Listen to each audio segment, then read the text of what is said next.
نحمدہ و نصلی علی رسول الکریم۔ میں پرسوں شام تقریباً 4 بجے ایک بس سٹینڈ کے باہر ایک گاڑی کے انتظار میں رکا ہوا تھا۔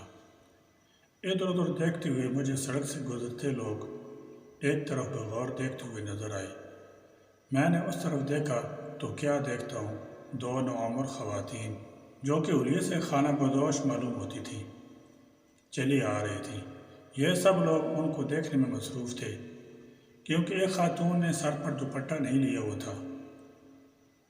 میں گزرنے والے لوگوں کی تعداد، چہروں کے تاثرات اور حرکات نوٹ کرنے لگا۔ 5-7 منٹ کے دورانیے میں تقریباً 6 گاڑیاں، 14 موٹر سائیکل، 4 رکشے، 8-10 پیدل افراد اور 3 گدھا گاڑیاں گزری۔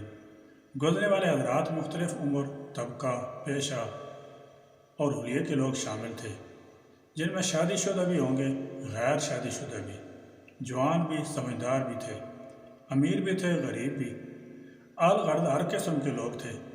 لیکن انتہائی افسوس سے کہنا پڑ رہا ہے، ہر شخص ان خواتین کو دیکھنے بلکہ موڑ موڑ کر دیکھے بغیر، تاڑے بغیر نہیں گزرا، بلکہ ایک موٹر سائیکل والا بمشکل گنے کے رس والی ریہڑی میں لگنے سے بچا۔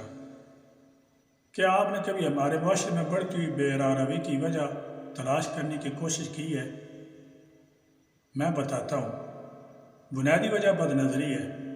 شہوت کی نگاہ سے دیکھنے سے ہارمونی سسٹم کے اندر خرابی پیدا ہو جاتی ہے، کیونکہ ان نگاہوں کا اثر زہریلی رطوبت اخراج کا باعث بن جاتا ہے،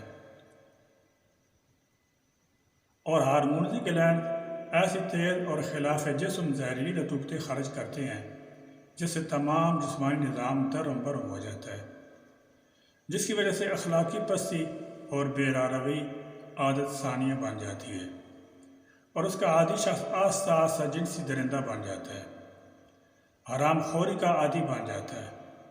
اسی وجہ سے آج معاشرے میں عصمت دری عام اور ہلکا گناہ شمار ہونے لگا ہے۔ ہمارے اخبارات، سوشل میڈیا جنسی درندگی کے واقعات سے خون آلود نظر آتے ہیں۔ احباب، یہ وہ بد نظری کا چسکا اور اخلاقی پستی ہے جو ہماری معاشرتی تباہی کا باعث ہے۔ ہمارے گھروں میں بد امنی، طلاق اور میاں بیوی کے جھگڑوں کی وجہ یہ بد نگاہی ہے، جو ہمارے دل سے حلال کی رغبت ختم اور حرام کی لذت طلب کو بڑھاوا دینے کا باعث ہے۔ ہم کہتے ہیں دیکھا ہی تو ہے، کون سا غلط کام کیا ہے؟ بھائی، آپ کے سامنے اچانک شیر آ جائے، اسے دیکھتے ہیں اور دل کی دھڑکن تیز ہو جاتی ہے، پھولوں کو دیکھ کر طبیعت مسرور ہو جاتی ہے، کسی حادثہ کو دیکھ کر طبیعت بے قرار ہو جاتی ہے، تو معلوم ہوا دیکھنے کے 100% اثرات ہوتے ہیں، اور پھر قرآن حدیث میں بد نظری کو حرام قرار دیا گیا ہے۔ اللہ تعالیٰ جل شانہ ہمیں ہر قسم کی پاکی اور پاک بازی نصیب فرمائے اور بد نظری سے بچائے، آمین یا رب العالمین۔ وآخر دعوانا الحمدللہ رب العالمین۔